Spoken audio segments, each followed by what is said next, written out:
My name is Brett Barnes. I'm the park and site manager here at Mark Twain State Park.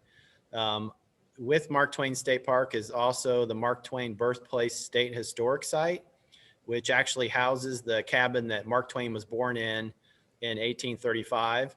And that cabin is what you see behind me here in the shot. We also manage the Union Covered Bridge in Monroe County. It's one of only four standing covered bridges left in the state of Missouri, and it was built in 1870 and 1871. And it's about 30 minutes from our site here. So we're located, our address is actually Florida, Missouri. There's only a couple residents of Florida left. We are kind of in between Paris, Missouri, Perry, Missouri, and Monroe City, Missouri. Kind of if you draw a triangle there, we're about right in the middle. The park was founded in 1924.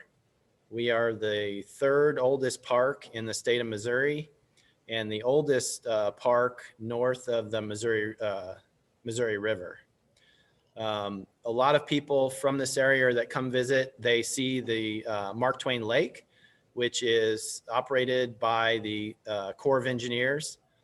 And they didn't start construction on that till the 60s. And then it was filled in the 80s and opened in the mid 80s. So a lot of people think we are associated with the lake being here, but actually we were here since the 20s. So 1924. So we have at the park roughly 2,800 acres that we manage here.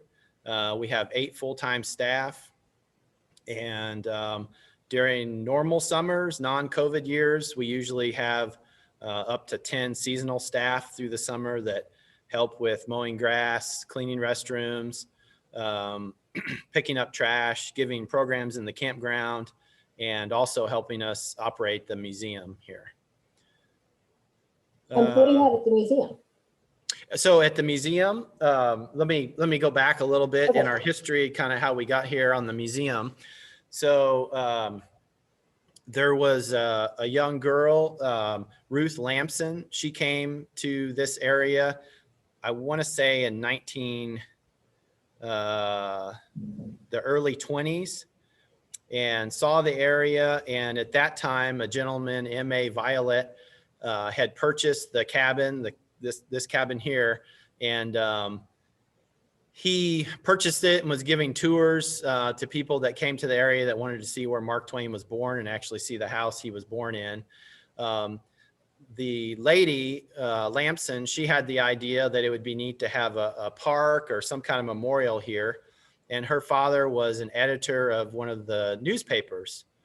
So she talked to her father, and her father talked to M.A. Violet, and they put together a committee, and then eventually formed, and they raised money, eventually formed the Mark Twain Memorial Park Association with the intention of raising money and buying land. And then M.A. Violet would donate the cabin to the Park Association. There would be a park built, and then that eventually would be given to the state of Missouri. During the fundraising process for that, actually Mark Twain's daughter, Clara, came to the area and put on concerts and raised money. Tickets were like $1 or $5. And I believe the concert in Paris, she raised $1,000. And that would have been in 1923 or 24, which, you know, today is $1,000 is a lot of money, but especially back then, it would have been a lot of money. So they raised money that way, private donations. Thomas Edison actually gave a donation to the foundation. J.C. Penney, another well-known Missourian, and Omar Bradley, General Bradley, actually gave a donation for that park association. And then school children all over the state had little penny boxes, and they would collect pennies, and then they'd mail them in. So the park association was able to raise enough money, started purchasing land, and then worked with the state in 1924, began working on plans for the state to purchase the land to set up the actual state park and take it out of the hands of the Memorial Park Association. So, and that actually happened in December of 1924. So that's our official anniversary date, would be December, I think 24th, 28th, December 28th, 1924. So the park was started, and the cabin you see behind me was given to the state in 1930. It was moved to the area that our museum stands now, and they built like a screened-in type building around it to keep it out of the weather. And then the building that I'm in now, the Birthplace State Historic Site, known as the Memorial Shrine, construction began in 1959, and then it was dedicated in 1960, and that's where it is now and has been since then. And the cabin, it's pretty neat. They actually, the roof is concrete and the walls are rock, and they actually poured the roof with some of the supports, and then they pulled the cabin in and then finished building the walls around it. So pretty Do you neat have any stuff. artifacts in the museum? Yes, we do. Right. We have the cabin, of course, that's kind of our showpiece. And then we have the original Tom Sawyer manuscript on display with Mark Twain's actual notes. We have a couple first edition books on display. We have a couple rotating exhibits. So we're just getting ready to rotate one of our exhibits to showpiece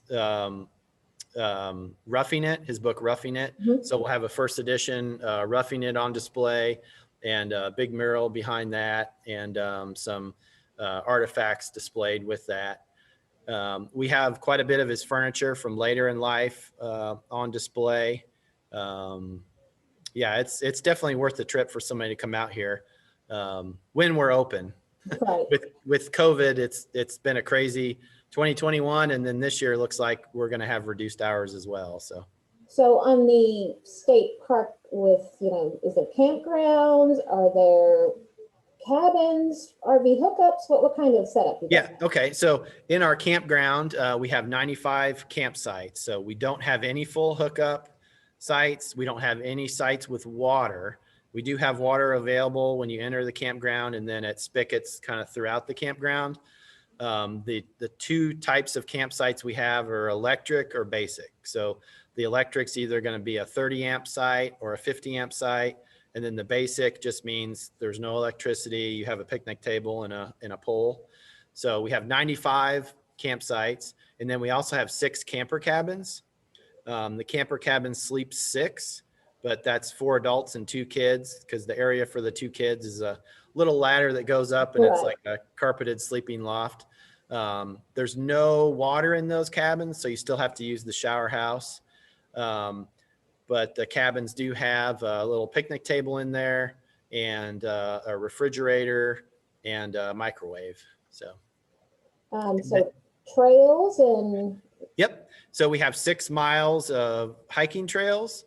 There's about a half-mile trail that's really close to the museum, and then the rest, the 5.5 miles, is over in the campground, and then in the Buzzard Roost day use area.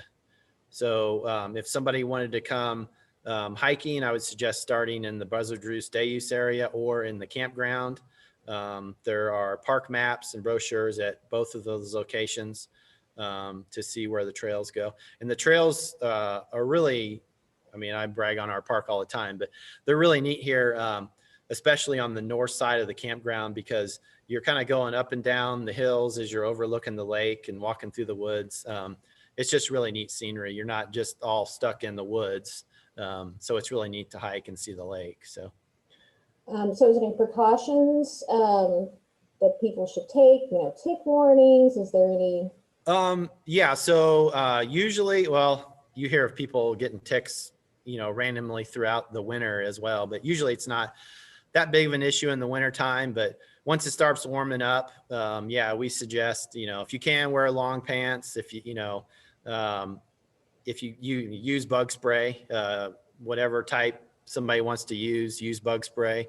And then I always suggest, once you're done hiking, pull your pant leg up, check yourself for ticks and go ahead and get them off, hopefully before they, would bite into you. So we suggest bug spray.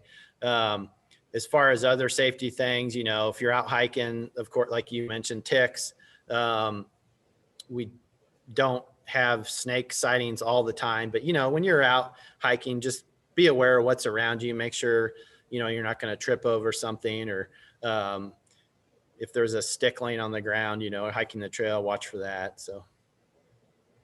What kind of, so your terrain, is it in northern Missouri? Is it?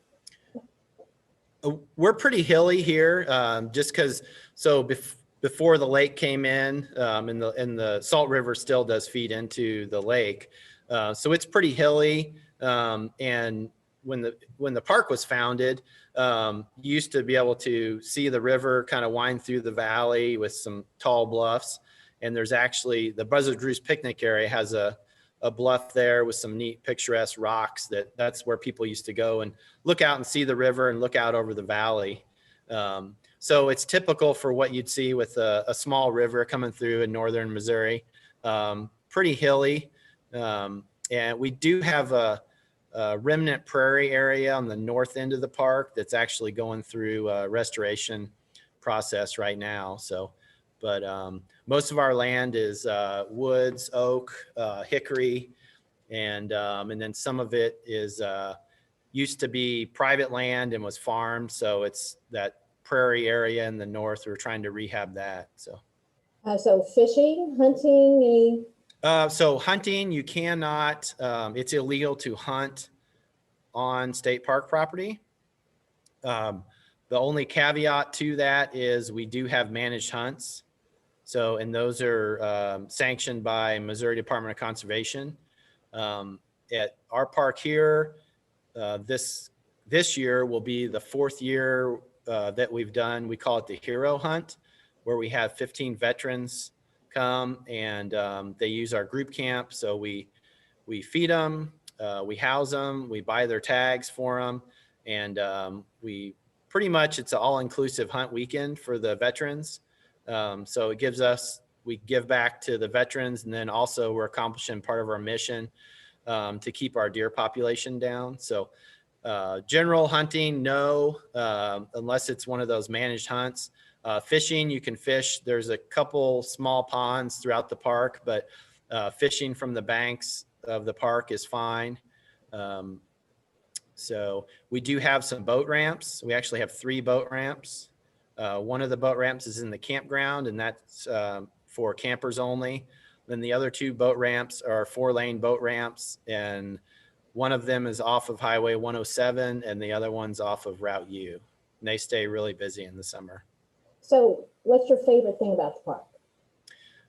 My favorite thing is, I would have to say,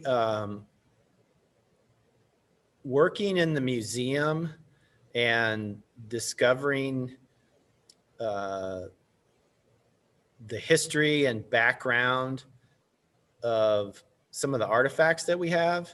And because most of our artifacts, we have a paper trail on how we acquired something.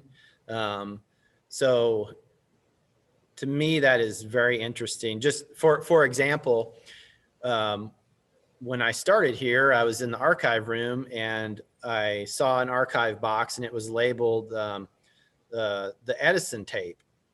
So I thought, well, what's the Edison Tape? Well, there was only one video recording of Mark Twain that nobody that's ever known. And that was filmed at his house, and they believe Thomas Edison was there when it was filmed. And it's a short clip. I don't even think it's a minute long, or maybe 90 seconds or something long.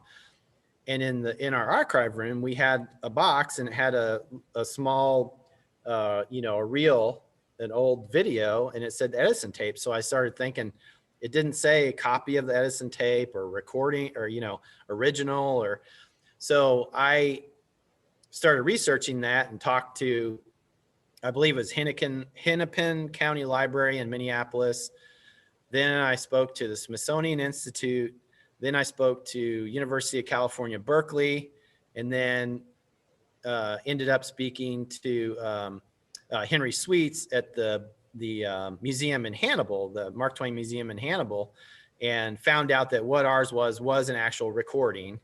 And the original had been housed in Hannibal, but last time they had tried opening it up, the chemicals, I guess, in the film, it had disintegrated. So, but to me, that's interesting is, you know, the artifacts that we have and doing more research on them and seeing where they came from and how they ended up here. So do you have two different types of visitors usually? I mean, do people come for both the historical site and to the park itself? Do they? Yes. Yeah. So we have people that come here specifically just to come visit Mark Twain's birthplace. And then we also have campers, say, that come that may not even know that the birthplace is here. So that is one of our challenges, is to, you know, people who come that don't really know anything about the park, when they come in the museum, make sure they know, you know, if they're interested in hiking, that we also have hiking trails, or fishing or swimming, those kind of things. And then vice versa, the campers, to make sure they know that the museum is here and they can come over here and take a self-guided tour, watch our video, that kind of thing. So. Well, that's wonderful. Well, thank you so much. Is there anything else you want to talk about? No, I think I hit on everything. I guess maybe a little bit on COVID, if that's okay. Yeah, perfect. Yeah. So during the summer, which is usually April through through the end of October, we're usually open 7 days a week. This last year, 2020, we had to really reduce our hours, and we're planning on doing something very similar this year. So like last year, what we did, it was reservation only, Tuesday, Wednesday, and Thursday, one group of 10 or less at 10 a.m. and one group at 1 p.m. So we're looking at doing something